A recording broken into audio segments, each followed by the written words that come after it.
just accidentally released 11,000 Jeffrey Epstein files that they hadn't publicly put out yet, but we got access to them. And at the end of this video, I'm going to show you how to access them. Here's what that looks like. It's volume 8 of the files, but you can see right now that they've only released 7 data sets. And so myself, the guys at Jmail and the guys at DropSite, we've been investigating this. I've partnered with them to kind of look at some of these files. And they got access to volume 8 early. You would just type it in the URL. It wasn't like indexable on search, but you could just type in the specific URL and it would just come up. You could download the entire zip file, and that's what we did. We've been looking through it. I want to go over some of it because I believe some of what we've seen directly contradicts the FBI's earlier statement that, oh, there's no evidence, or we did not uncover evidence that could predicate an investigation against uncharged third parties. That's what they told us, right? They said, we've already looked through the files. You don't need to see the files back in July. Of course, all the pressure has made them now start releasing some of this stuff. And we believe that this was slated for release, but remember, they weren't going to release all the files yet. They had to hold some back. Well, we believe that these 11,000 files are part of what they held back, because clearly they aren't out, and clearly they were ready, because a lot of these are redacted. I mean, already you can see we found several files that were, once again, over 100 pages of redacted information. So it was all ready to be released. It's unclear why it wasn't. But let me caveat before we get into the material that this is a breaking story, and as such, I'm sure there's going to be some pieces of information that we are interpreting or trying to interpret live. And because of that, I want to warn you to withhold your judgment on some of this stuff until we get more evidence. I'm sure the president's going to be asked about some of this stuff. I'm sure Todd Blanche, Pam Bondi, they're going to get asked about this because it is extremely damning, I think, what we see in some of this. Specifically, I want to draw your attention immediately to the 10 co-conspirators that are mentioned in some of these emails in 2019. Now, this is just alarming stuff, because prior to this, remember that all we really had was Jeffrey Epstein and Ghislaine Maxwell. That's the only people who have ever faced any charges at all. Ghislaine Maxwell, the only one who actually faced consequences, right? But in 2019, apparently there were 10 co-conspirators. Now, the people who were sending this to and from have been blacked out, but at the bottom we see that this is the Violent Crime Section, Crimes Against Human Trafficking Unit. And we can see that of the 10 co-conspirators, 3 have been located in Florida, served grand jury subpoenas. 1 in Boston, 1 in New York City, 1 in Connecticut were served. 4 out of the 10 are outstanding, with attempts having been made. What is a wealthy businessman in Ohio? A lead is being sent to CV, and the remaining 3 are currently out of pocket. This is stunning stuff. Previously, we did not know how many co-conspirators were suspected of, or I'm not aware of anything like that. And additionally, some of the details on this are revealed later, because we see this subject line. It says co-conspirators at the top, and it says blank does not need to head out. We made contact with blank last night in New York City. Yeah, blank. Yeah, but are these victims though? Why is this redacted? I thought they were pretty strict about what has to be redacted and what not. Last night in New York, contact was made with blank, blank, and blank. By the way, I love how these potential co-conspirators are people who are being blacked out. Like, why? I thought the whole point of this was you couldn't redact people for personal information reasons or for public embarrassment. You could only redact on the basis of it being a victim, and I'm not sure how these people could possibly be victims here. Epstein Files Transparency Act prohibits redactions, quote, on the basis of embarrassment, reputational harm, or political sensitivity. Has anything been redacted on that basis? Absolutely, positively not. But anyways, you can see that it says attempts were... Yo, here comes the cope. I'm gonna predict the cope, okay? This is a prediction. This was pre-censored with the earlier task to be embarrassment, all that, way back when. And now they released the documents, right? With the new censoring, and this was done previously. And it's why it's censored, and they cannot uncensor it. I'm telling you, it's like blank and Brunel. I'm telling you, that's the cope they're gonna come up with. The famous who's now dead. Blank is confirmed to live in New York, was away for the holiday weekend. We did not have a good address, but an attempt was made in New York. Attempts are made to Maxwell today.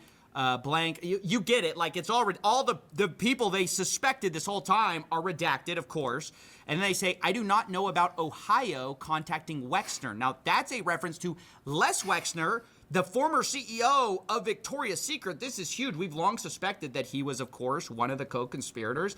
And obviously, the fact the FBI suspected it isn't a 100% proof confirmation, but clearly they were serving grand jury subpoenas. I mean, that must be who they're talking about, one wealthy businessman in Ohio, because later it's confirmed by this whole idea of Ohio contacting Wexner. And you can see at the bottom, this is from the FBI New York. When you get a chance, give me an update on the status of the 10 co-conspirators. This is really bad but why is to know any of this censored, that though? we knew as early as 2019 the right people to target, and yet our FBI, who's had evidence of this the entire time, or leads on it, has declined to prosecute, right? Because this is what the FBI now tells us. Oh, don't bother.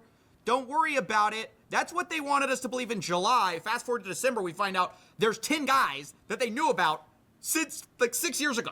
You know, it's insane. Even over here, we see that in one of the lawsuits, I believe this is with Maxwell, the government actually wanted to refer to people at trial as co-conspirators of the defendant, aka Maxwell. Yo, so tell me that the FBI is gonna flex when they find a dead assassin because of the information of a homeless person, right? They're gonna flex that, but they won't go at length on why they didn't catch 10 co-conspirators they knew about for 6 years. Ooh, I mean, bro, I make it make sense at least. Bro, at least explain it to me, because I don't get how that works. Of a rule, and then they say Jeffrey Epstein, and then there are 2 names listed there who are going to be listed as co-conspirators. Again, who are those people? We were told that the only co-conspirator now is Maxwell, and if you don't believe that, you're crazy, you're a conspiracy theorist. But back in 2020, this was a idea not just promulgated by wackos, it was promulgated by who? The FBI themselves, the Department of Justice. Look at this. Co-conspirator question transcript. This is from USA NYS. They say, question, when Jeffrey Epstein died, a lot of people asked, who's next? Is the government going to hold people who are accused of helping him recruit these girls? Are they going to hold them accountable? And then the answer is, well, I'll note that the original charges against Jeffrey Epstein contained a conspiracy charge, and we allege that there were conspirators involved. Jeffrey Epstein couldn't have done what he did without the assistance of others, and I can assure you that our investigation is moving forward, except I guess not. Against everyone except for Ghislaine Maxwell, it got killed. Like, Ghislaine Maxwell was the only one who faced... Yeah, but how's it not a priority, though? Like, let alone being done and being, like, how is this not a top priority? This is, like, some ultra mega case that people would be salivating to jump on. Like, what? Justice, right? Except then she got moved to Club Fed, to this nice prison, right? And by the way, that... a whole interesting interview we saw happen with Todd Blanchard, Trump's former defense lawyer. Yeah, but this is scary though, because this is not just corruption. This is like ultra mega corruption though. This is like ultra amount of people involved though. This is like he got hundreds of people grilled on Meet the Press about his relationship. Like, why did Ghislaine Maxwell go to this nicer prison immediately afterwards? And while he declines to comment on it, he says something very interesting.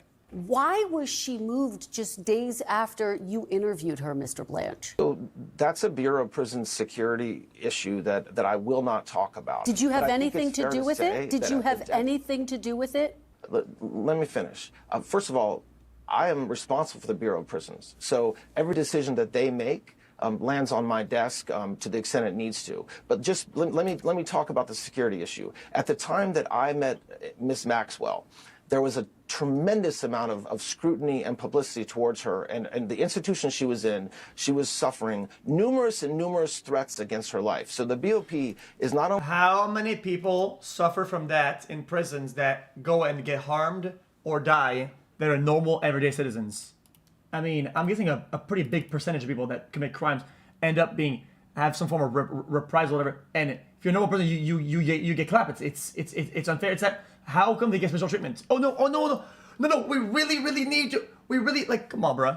I'm responsible for putting people in jail and making sure they stay in jail, but also for their safety. All right, so he's like, yeah, that's crazy. No, I'm not going to talk about that. But every decision lands on my desk. I mean, eventually he goes on to say that, oh, she was in so much danger. We were worried about her safety as a prisoner. I just got to say, there's a lot of concern about Ghislaine Maxwell. All of a sudden, I don't know where that came from. There's not a lot of concern about these conspirators that I guess we've swept under the rug, that we don't care about anymore since 2019. Guess we knew about them and didn't care. And what's even more concerning is our president also seems concerned with the wrong people. Like, while Todd Blanche is concerned about Ghislaine Maxwell's safety and well-being, you've got Trump concerned about... The safety thing will make sense, but that's what they would do initially, though. Like what did they think about? What did they think? Oh, we're gonna put this person in his fucking Gen Pop or some shit like that. Fuck it, dude. Oh my God, we must protect them now. They would do this. They would know ahead of time to not do that. Like, the people I don't get who are it. going to be unfairly implicated in the Jeffrey Epstein files, rather than worrying about how to catch the people that we obviously let go through the cracks. The victims were protesting that too many of them were redacted. I know there are a lot of people that are angry about all of the pictures of other people, you know, but I think it's terrible. Look, I like Bill Clinton. I've always gotten along with Bill Clinton. I've been nice to him. He's been nice to me. We've always gotten along. Respect him. Let's even buck. Buddy, why is he even standing there even saying this? Buddy, by the pictures, it looked like this Bubba guy is like he's like an envy, he's like a VIP. He has like a golden card that swipe. You know, this guy's got the red carpet unrolled as he walks to the spot. Like, are you kidding me? I hate to see photos come out of him, but this is what the Democrats, they have a fucking tailored fucking vest or a fucking are asking for. button-up shirt for this guy. They're giving their photos of me too. Everybody was friendly with this guy. I think it's a terrible thing. I think Bill Clinton's a big boy. He can handle it. But you probably have pictures being exposed of other people that innocently met Jeffrey Epstein years ago, many years ago. Now, I'll be honest, he gets off track from here, but the point he was making is that those poor, innocent, bankers who were meeting with Epstein, the poor lawyers who were meeting with Epstein, like all of Epstein's friends are just caught up in this unfortunate thing. And it's just such a reversal of... Well, if they had been truthful from the get-go, if they actually did better overall over the years, they probably wouldn't even have to expose everything. So coincidentally, some of these guys that have nothing to do with it, they wouldn't even have to do all that. Now they have to because they're squeezed. Reversal of what previously the DOJ and FBI believed. In fact, they believed it so much that they got a federal search warrant for the SDNY, and they got it, and part of the seizable data, part of the stuff that they commanded them to seize as part of the search warrant, which, by the way, I think you need some kind of like standard of evidence for. I'm not a lawyer, you guys can chime in, but you can't just get a search warrant without some kind of evidence that you believe there's a crime that's been committed. And part of it says evidence concerning the identity or location of co-conspirators of Jeffrey Epstein, including blank and Ghislaine Maxwell. So again, who is blank? Well, they keep redacting the names of these co-conspirators, uncharged, remember, and now they're saying we have no evidence to charge anybody. Clearly, they had evidence for a search warrant, and it's just completely ridiculous that some of this stuff is redacted and that we're viewing the rich and powerful people who are mentioned as the victims here. Now, that's all I want to talk about for now. Remember, this is a developing story, so there's, I'm sure, going to be more evidence that comes out. I will try to keep you updated. I'm probably going to cover more of this stuff in the future because there's so much here. But I had to get this out while it was basically not public yet. I mean, I think it's eventually going to be public. When, we don't know. But you can access all of it at... Well, exactly. Only victims supposed to be redacted. So, I mean, yes, I mean, somebody's going to take the fall for this for sure. Because, I mean, otherwise, chat, guys, I don't know how the world works. What happens if the government is supposed to do something, right? And they break the law, and they just keep doing it, they don't care. Nothing, nobody's held accountable, nobody's whatever. What happens then? Nothing? You say, oh, okay, that sucks. We move on? Well, impeachment, yeah, I mean, that's for the president, though. But what about, like, all other branches of the government, though, no? Excuse me, where's the lobby? Thanks. That's actually a good one. Bill Clinton office demands full transparency with Epstein's files. What the department has just revealed so far, and the manner in which it did, makes one thing clear: someone or something is being protected. We don't know whom, XQC what or why, but we know it's we need no such protection. XQCL. They said we. Who's we?